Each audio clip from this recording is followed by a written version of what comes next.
7 designer jeans brands that are TOTL money traps, and 4 actually worth buying. You walk into a store, there's a pair of jeans on a rack, heavy hang tag, embossed logo, a specific wash they gave a name to. The salesperson mentions Italian craftsmanship, the hem is clean, the fit looks right on the mannequin. The price is $450, you flip it over, you check the inside. Cotton polyester blend, machine stitching, uniform and fast, a little more elastane than you'd expect. The rivets look generic, the back pocket stitching is decorative, not reinforced, the waistband liner is thin. It looks like the jeans at the mall, just with better lighting around it. That's the question this video is built on. Are you buying better denim, or are you paying hundreds of dollars to join the brand's club? Today we're going through 11 brands, 7 are money traps, 4 are worth every dollar. We're judging each one by the same criteria: the denim itself, the construction, the wash and finish, the fit over time, the durability, the value, where it's made, what it costs to produce versus what you're asked to pay, and whether it holds up after 50 washes or looks tired after 5. By the end, you'll know exactly what to look for before you hand over your card. Why designer jeans are the perfect price trap? Let's start with the mechanics of the scam. Not all of it is a scam, but the conditions for inflated pricing are almost uniquely favorable in denim. Here's why. When you buy a suit jacket, there are technical details you can feel immediately. The drape of the wool, the construction of the lapel. Whether it's half canvassed or fully canvassed, how the lining sits. When you buy leather shoes, you can see the welt, feel the grain, flex the sole. Jeans are harder to read. The differences between a $40 pair and a $400 pair are often invisible at the point of sale. You can't feel the weight of the fabric through the thickness of a folded pair on a shelf. You won't notice the elastane percentage until after a few months of wear. You won't know the dye quality until the color fades unevenly at the knee. You won't discover the pocket bag is too thin until it tears. What you see in the store is the wash, the logo, the fit on the hanger. And the story the brand tells you, that's it, and brands know this. Designer denim is one of the highest margin categories in fashion. The fabric cost difference between a $40 jean and a $300 jean is often less than $15.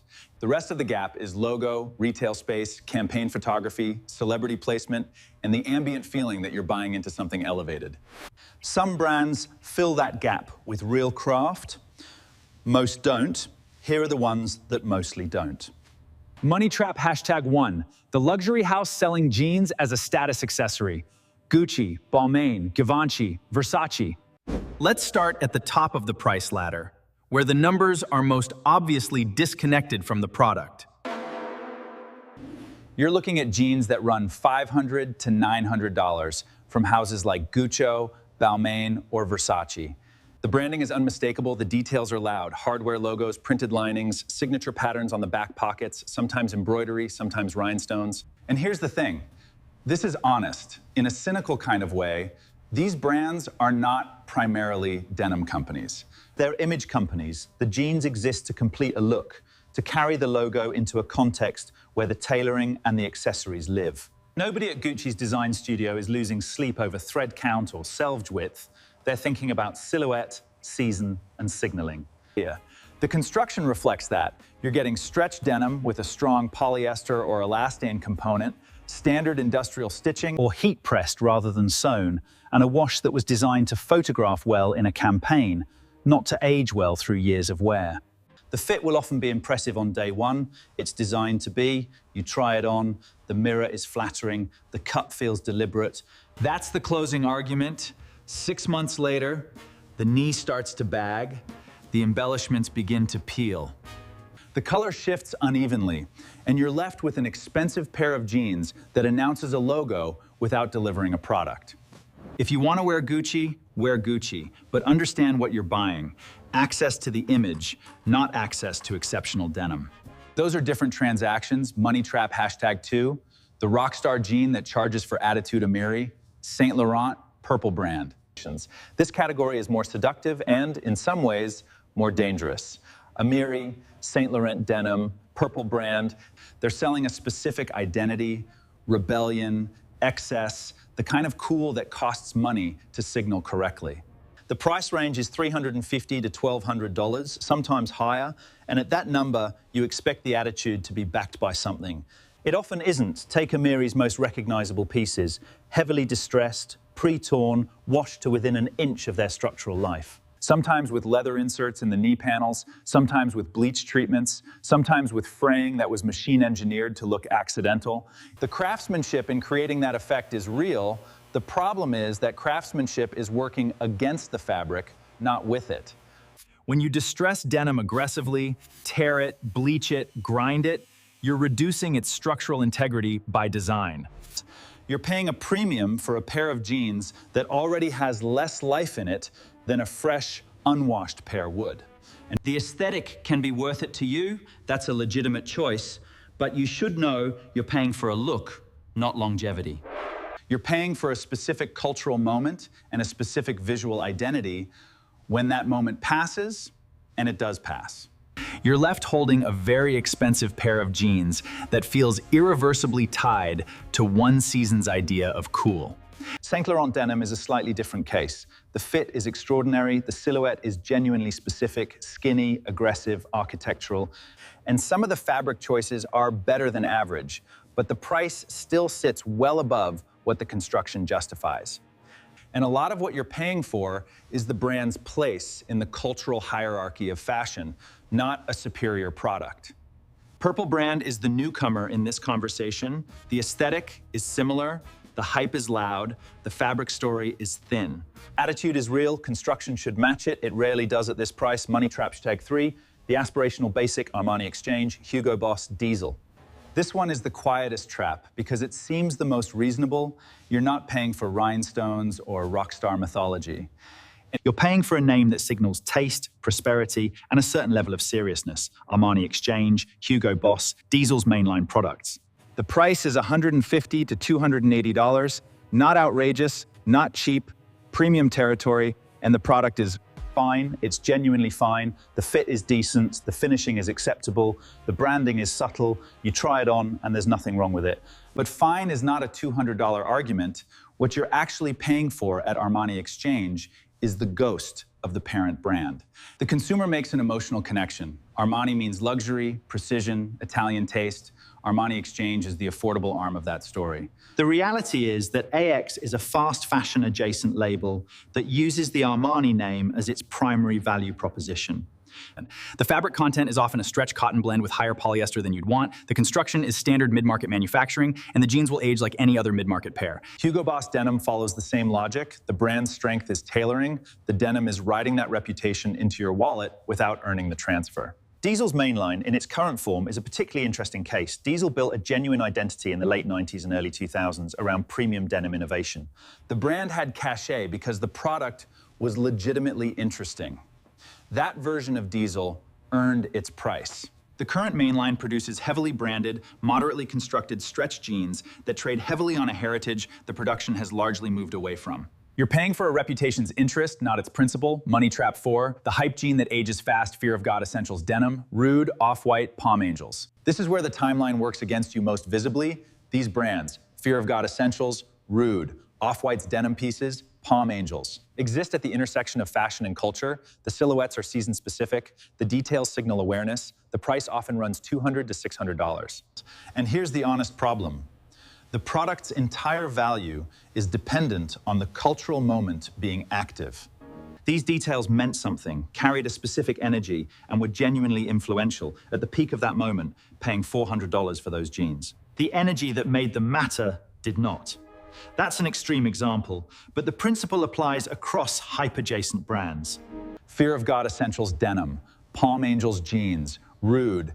These are products whose design logic is inseparable from timing.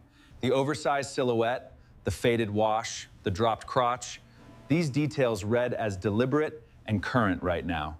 They will not in 3 years, the construction doesn't compensate, the fabric is not exceptional, the details are not technically sophisticated enough to justify the price on craft alone. The justification is pure cultural position, and cultural positions are temporary. If you wear it now, enjoy it now. But don't mistake it for a durable purchase. You are buying a moment, not a jean. Money Trap 5. The premium casual brand that barely earns the label 7 for All Mankind, Joe's Jeans, AG Jeans, True Religion. This is the most complicated trap because these brands sometimes deliver something real. 7 for All Mankind helped invent the premium denim category. AG Jeans built a strong following on fit and fabric. Joe's Jeans understands cut. At various points in their histories, these brands made a legitimate argument for their price.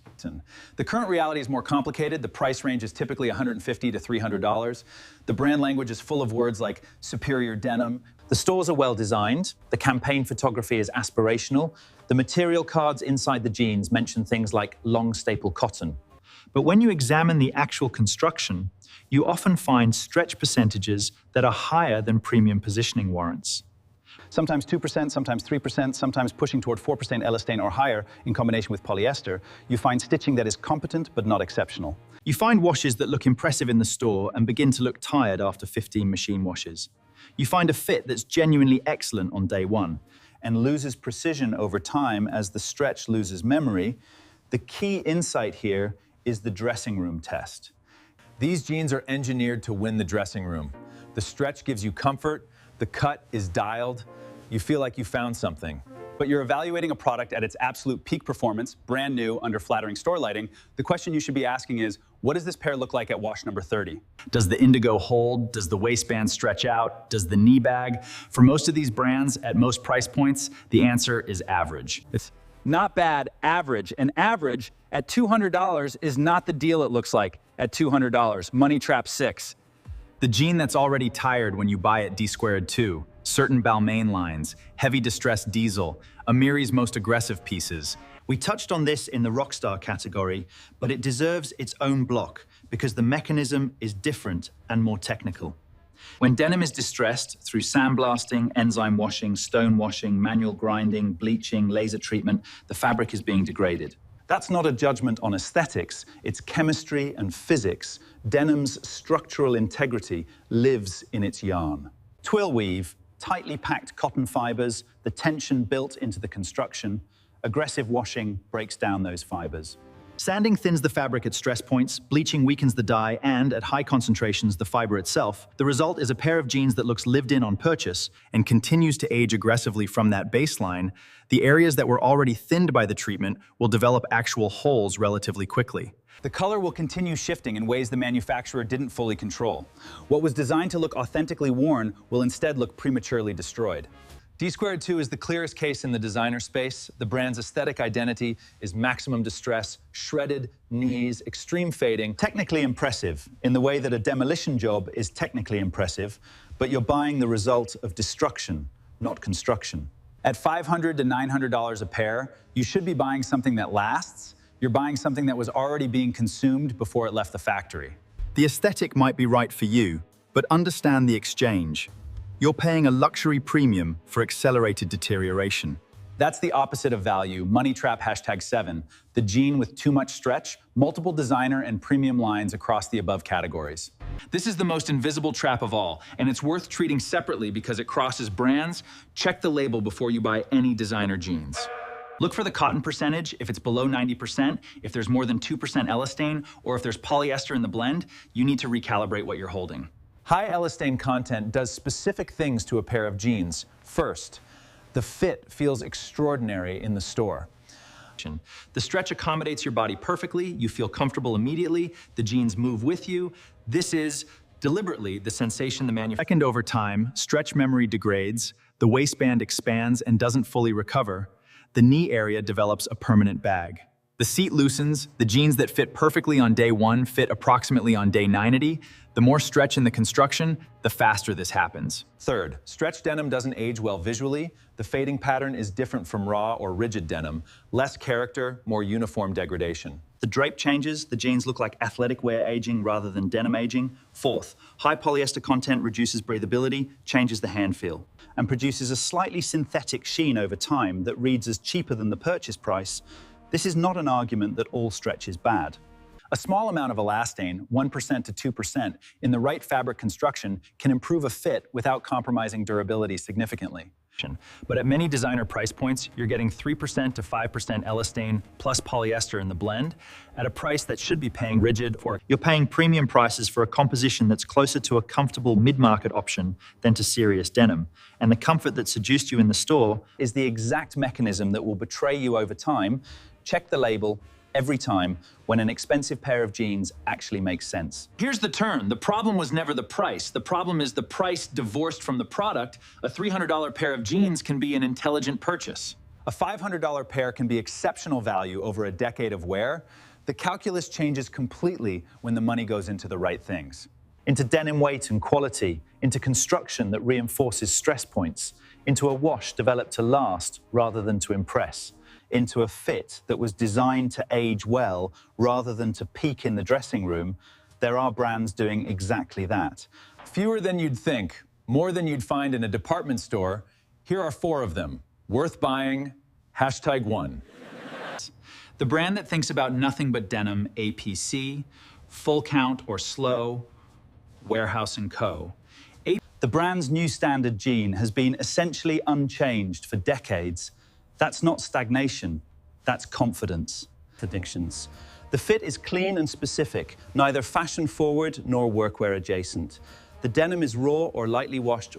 There's no elastane in the core styles. There's no logo on the outside. There's no campaign built around celebrity adjacency. What there is, a product that was designed to break in, not to peak at purchase. APC jeans are famously stiff when new. The point is the evolution. You wear them, they mold to your body, the indigo fades in patterns that record your specific movement. By month 6, the jeans look like yours in a way that no pre-washed pair ever could. The fade at the thigh matches how you sit. The crease at the knee is your crease. That's what raw denim offers, not just durability, but personalization through wear. Full Count and Slow are Japanese brands operating in the same philosophy.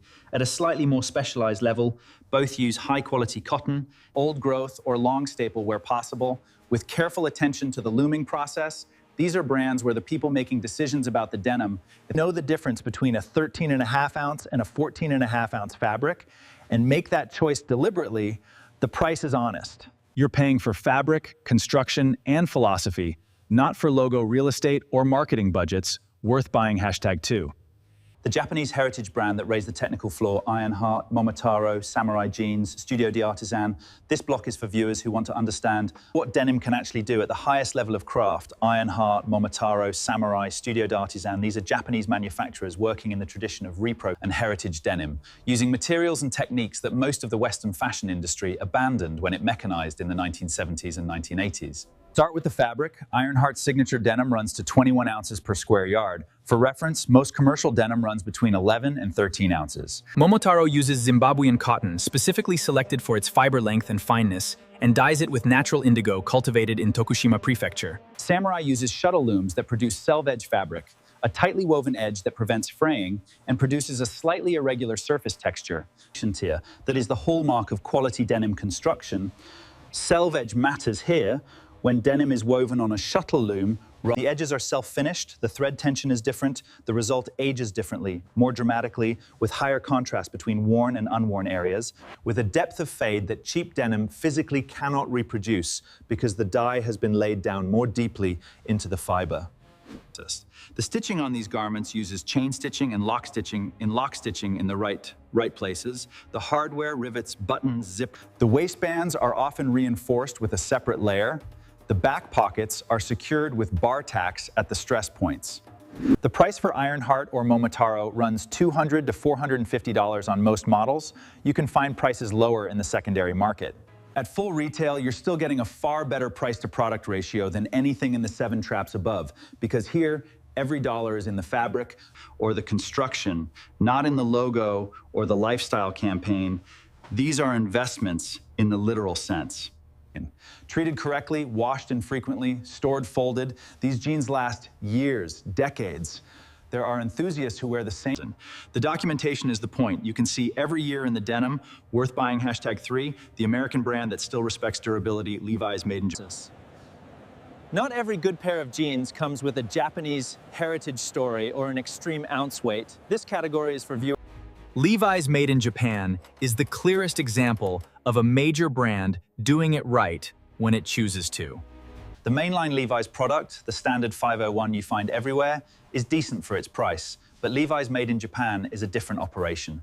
It uses Japanese selvage denim, Japanese manufacturing, and the classic cuts that made the brand legendary. It's priced higher than mainline, typically $200 to $300. But the gap between the product and the price is minimal. You're paying for the fabric, the origin, and the construction, and you're getting those things.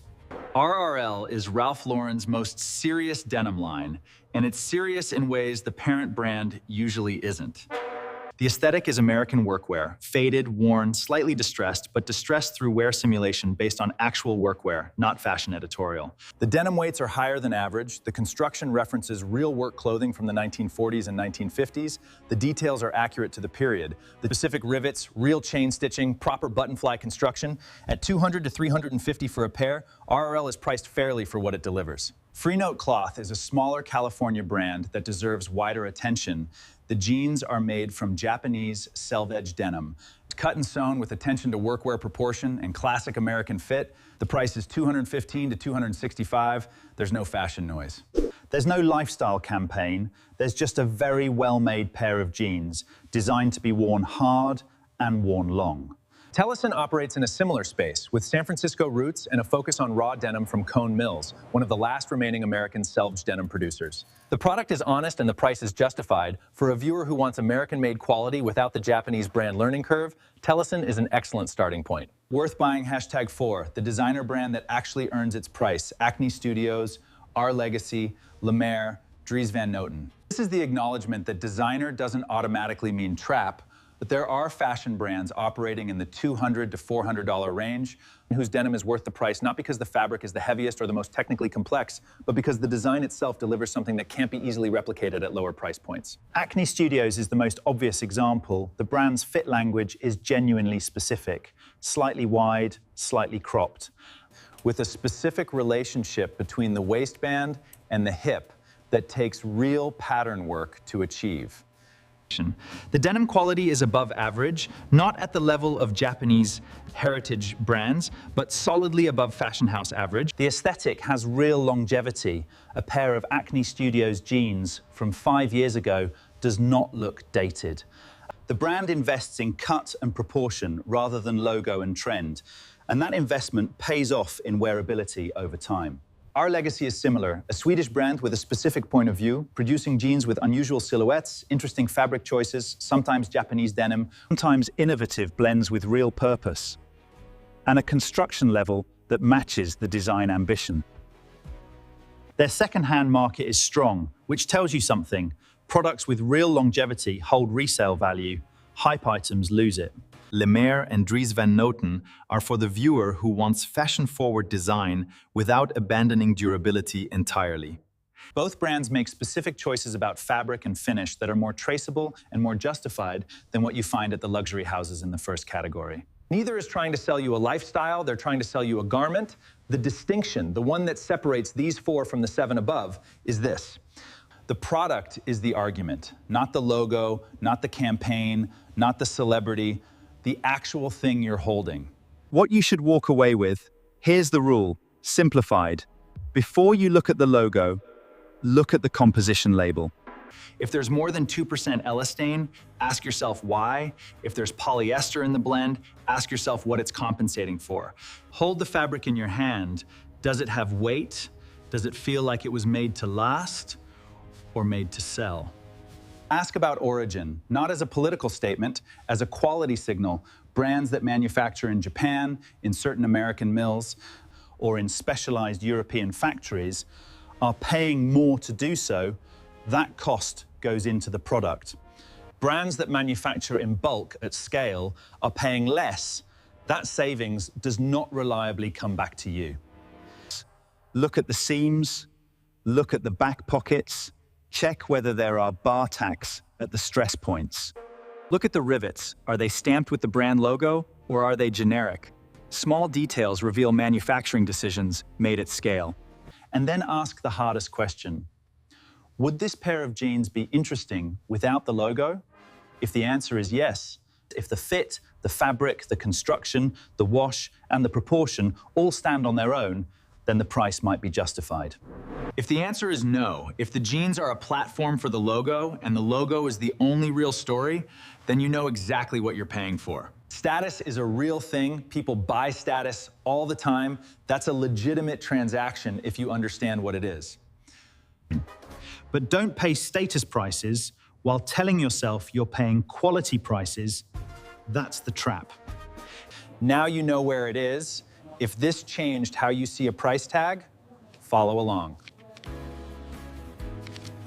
We look at what's actually inside the product so you don't have to guess.